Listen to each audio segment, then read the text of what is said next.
Hi, Ron. Good morning. Good morning. Welcome to the show. I'm so excited to chat with you and learn from you. Um, the first question I want to ask you, and you talked about it a little bit before we hit record, is how did you become the leader that you are now? And you said it wasn't necessarily in your, professional development plan of like, okay, I'm going to be a GM or I'm going to be a chief executive officer. But how did you become this leader of people quite quickly? And you've been doing it for a long time.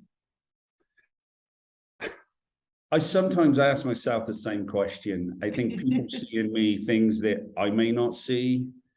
I think for whatever reason, in my early days, I just have this natural leadership ability.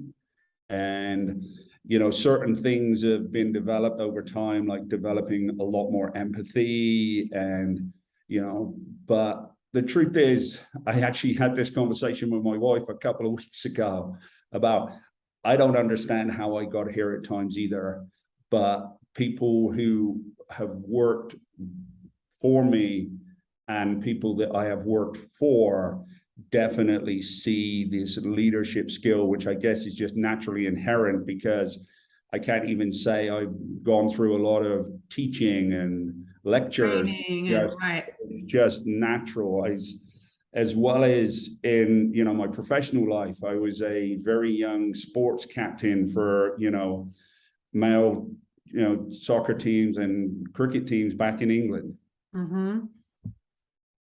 So let's dive into that a little bit because of course, there's varying degrees of people and it's probably not a spectrum, it's probably a sphere. If you think about natural leadership abilities and those different types of qualities and skills,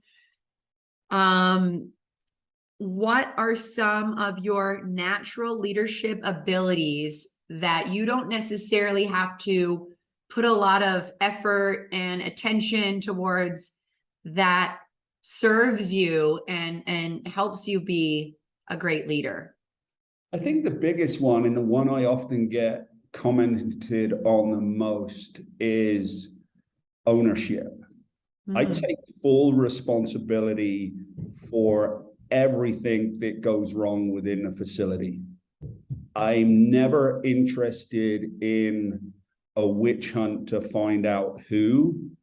I want a root cause analysis to find out why. And that question invariably starts with, what could I have done better? Did I not communicate correctly? Did I not give them the resources they need? Did I ask the wrong person who wasn't, trained to do something? And the way particularly the shop floor teammates look at it is, and I've heard this comment a lot, particularly over the last couple of years where we're in this startup phase and there's been a lot of errors, they always know I've got their back.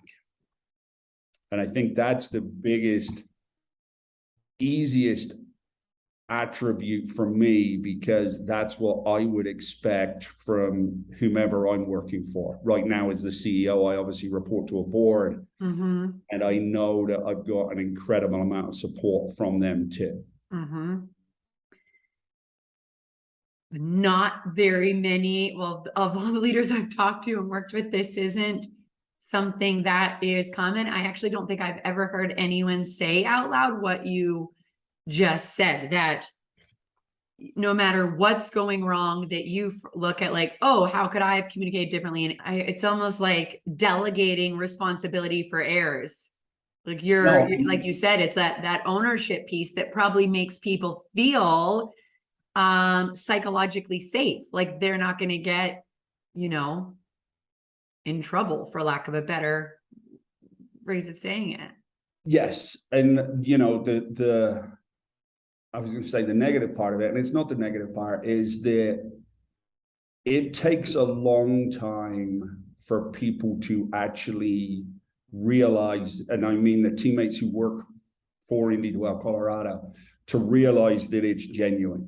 because they come to our facility with their own personal baggage. And, you know, I even use this term for some of the teammates we've got. They come with their own PTSD of previous employers where it didn't matter what they did, someone was pointing the finger at them to try and find somewhere to blame. Like I say, I have no interest in finding where the blame lies. I have interest in learning what we can do better. First, you know, as a company. Second, as me as the leader, and then all the way through the chain to make sure it doesn't happen again. I love that. Okay, give me 2 or 3 more. What are some other parts of your natural leadership ability that people appreciate and that help create a great work environment? I'm not sure they appreciate it sometimes, but maybe value it, not always appreciate value it for yeah. sure. But I do think I'm really funny. And humor is there's so much research on humor in the workplace. So okay. Yeah, so I really like, even when, you know, we're having those tough conversations, I always want to make sure that we try to finish on a lighter note.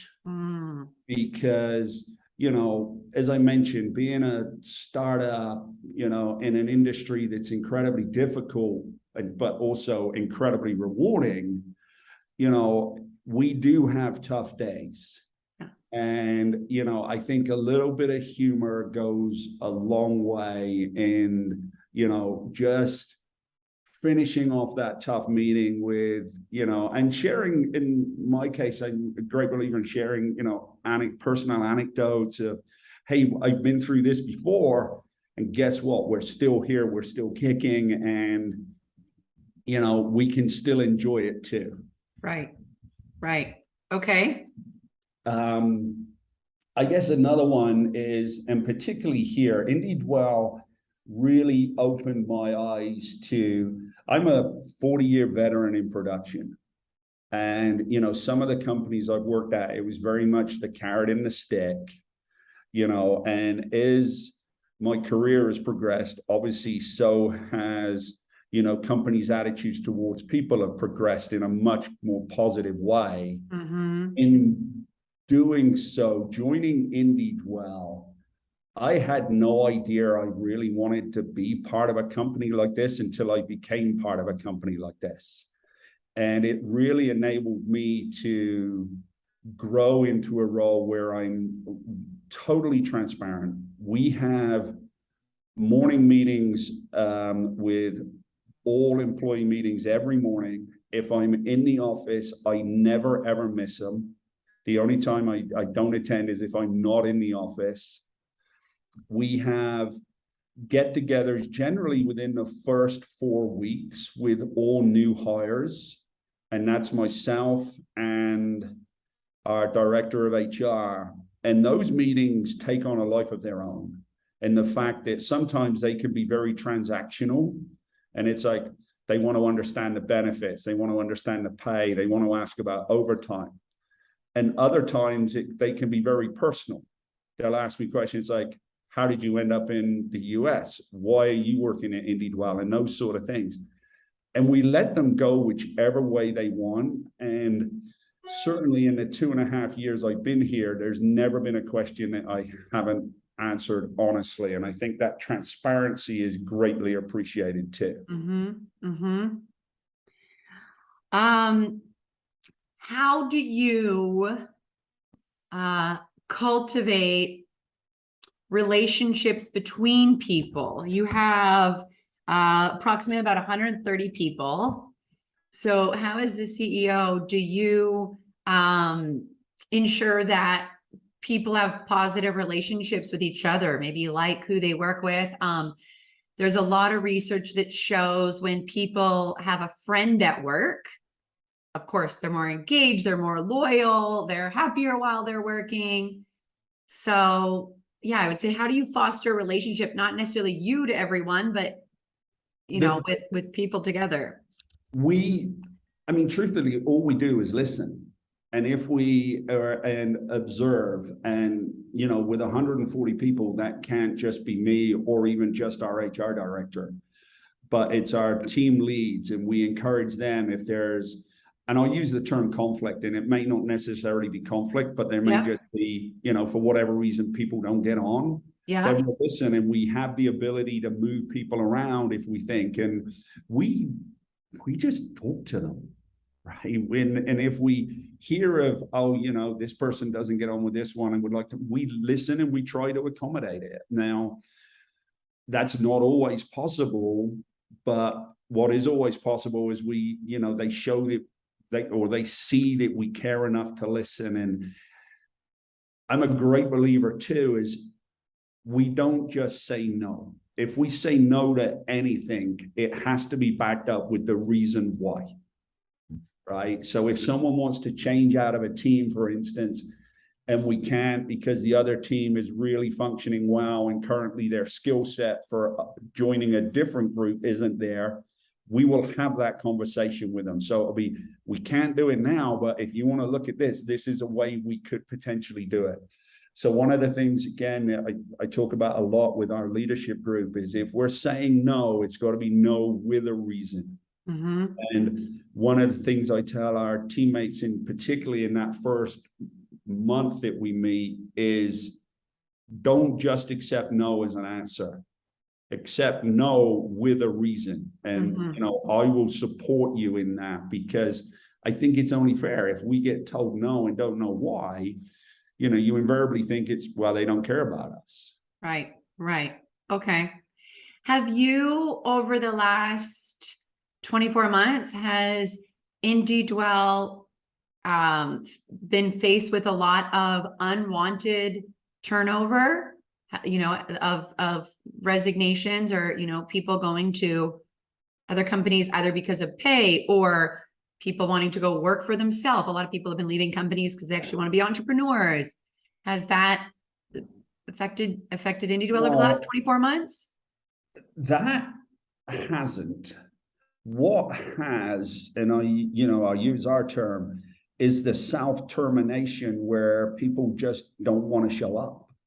Work, if you like, has become optional. And, before you press record, you mentioned about talking, about, flexible working. I find it really frustrating from a production standpoint when people say every company should do it. Well, we're a production company. We can't. We have 3 or 4 roles that could potentially work flexibly and be a hybrid in the office, out of it. But all the rest of us, and I include myself in that, have to be here between certain hours, because we function as a team, not as necessarily as a group of individuals. And what needs to get done within a home that we're building in a factory. So we don't have that option. Mm-hmm. Because, and again, this may be another leadership attribute, because 90% or 95% of our teammates don't have that option, I don't take it either. Mm-hmm.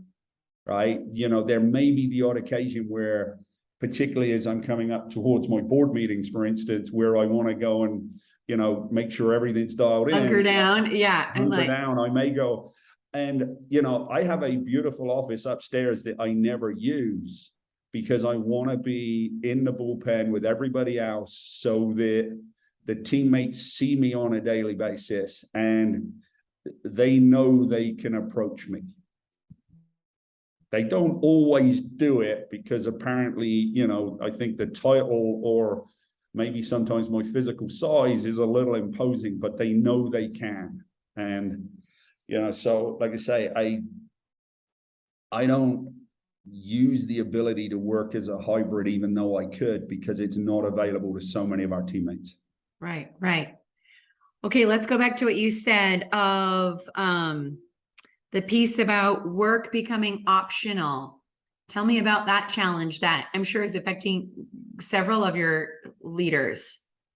Yeah, I mean, it really affects our production group. So is it people that is it they're calling in sick, or they're like, oh, I can't come today? Sometimes, I mean, they're not even calling in sick. They're just saying, oh, I've got errands to run today.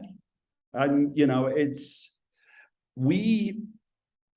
Now, exclusive of the pandemic, when that was happening and due to, exposure and sickness, during the height of the pandemic, we were seeing somewhere between 25% to 30% calling off on a daily basis. That number for us is actually starting to drop down, but the only reason being is because one of the things I didn't want to do based on Indie Dwell's mission was have an absentee policy, right? We didn't have one for like the first 18 months, but we suddenly had to, because what you do is you create I won't say toxic environment, but certainly a non-conducive environment to those that are turning up regularly when those that aren't I was getting. saying, yeah, like equitable, if like people are showing up, right? Yeah, so we had to change that. And in changing that, what we're starting to see is, and I judge this on a Wednesday morning, because after 90 days, anyone who works at Indie Dwell gets a purple t-shirt. And it's got our company name on the front, and it's got "We Stand Up to Cancer" on the back, because we've had several teammates. We still have several teammates who are going through, chemotherapy, etc., treatments.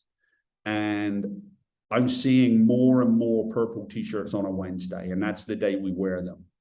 And what that's telling me is, those ones that aren't showing up are self-terminating before their 90 days even. So the number's going down, but it really does. And I'm, wired into the local Pueblo community here in Colorado. Yeah. And it is not just, someone said to me, is it just the demographic because we're a production company? It isn't. It's so many different companies are having exactly the same issue. And like I say, it's not necessarily their resignation to go start their own thing, because we had one gentleman last week who resigned because he was given a great opportunity. And honestly, I thanked him for everything he did. I hugged him. I wished him all the best. He worked out his 2 weeks notice. And it was like, we actively encourage that. In fact, one of the things I talk about to our board on a regular basis is, the ultimate goal for me here is we bring people in at a level 1, which is 0 skills, entry level. We get them to a level 3 where they can move on and go to somewhere else. And we keep,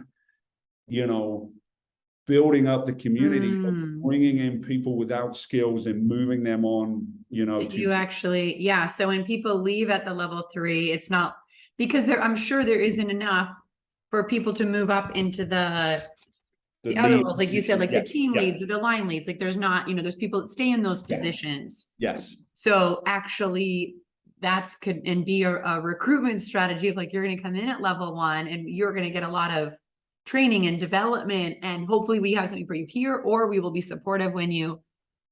Okay. Yeah. So exactly. It sounds like it's not, like you said, it's not unwanted turnover, but most people are self-terminating for other opportunities. I'm not even sure they've got other opportunities. Oh, some do, but some don't. Some don't. I mean, they just. Do you think just work ethic has changed? Yes.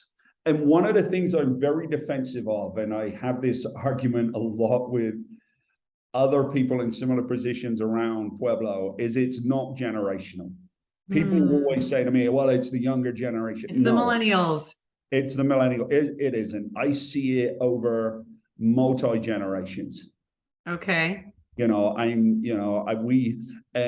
mentioned, I then talk about some 20-somethings and 19-year-olds that we have here that have incredible work ethic.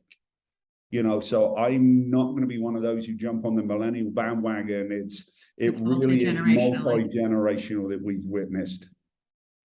And so what, if you think about your group of leaders, right, the team leads and even out like to the executive level, because many different, I think probably most industries are facing this, right? And like you said, where work ethic has changed, or some people are just sort of disengaging. Like you said, they're leaving even though they don't have another job, right? It's a pretty big shift in terms of kind of the psychology about work, how people think about work. So are there any strategies or tactics that you could share that you're doing to, I don't want to say combat this, but combat this? It's funny because someone asked me that, one of our clients asked me that because their project got delayed. And they're like, well, what are you going to do to make sure that our next project doesn't? And my honest answer was, if I had the answer to that, I'd be a multimillionaire because I'd be selling it to everybody. So what do? I just think that we're incredibly authentic, right? And we actively encourage, I know it's equity, inclusion, and belong. We actively encourage that, so, but in the same instance, that is effective on some people, and others, the term I use is, they just don't want to be on this bus with us, and that's fine. Yeah. People are used to being disconnected. And as I mentioned earlier, some with PTSD from previous employers are very apprehensive. I mean, I know that, there are people even within our facility today who are waiting for us to go back to the old way, if you like, which as long as I'm here, we have no intention of doing, but there are days when, we do need people to step up, and we do have to have harsh talks with them. But one of the things that I challenge our people, particularly our leaders, when they have conversations, is really think, and I don't say overanalyze, but think about those conversations, and did you have them in a safe, supportive, and trusting manner, right? Because those are the three words that we have, all over our lunchroom. It's safety, support, and trust. And that's not just physical safety, which is a manufacturing plant we should have, but it's also emotional safety and psychological safety. And, and the trusting, I mean, that's obvious too. We want them to trust that we're having honest and transparent conversations with them.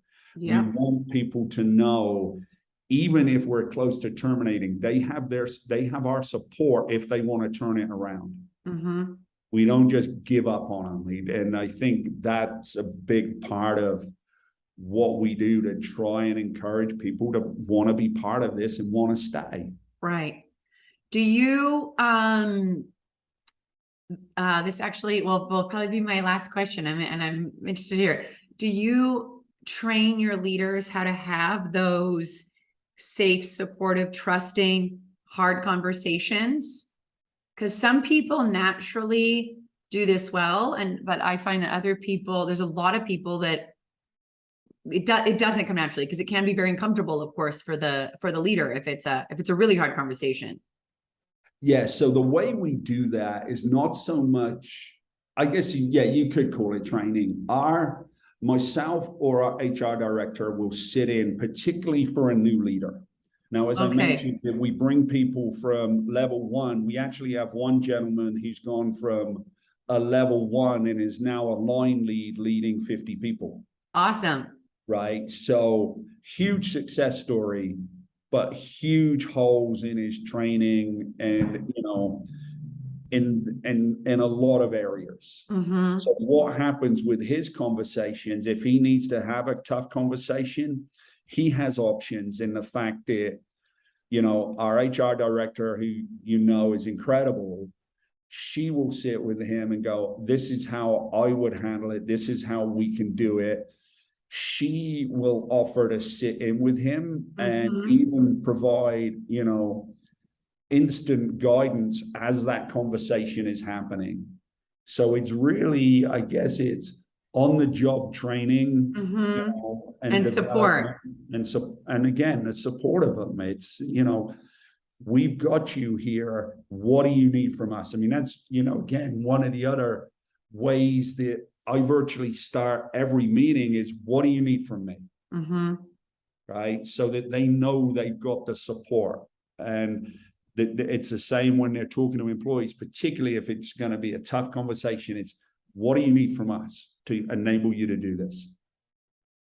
So we haven't talked about this, but you're coming at it from more of a coaching as opposed to like manager top down of how can we support you? What do you need? Yep. Okay. Well, you have given our listeners so many gems. Thank you so much for being on the show. And I look forward to meeting you in person in a few months. I look forward to it too. Thank you so much. Thank you.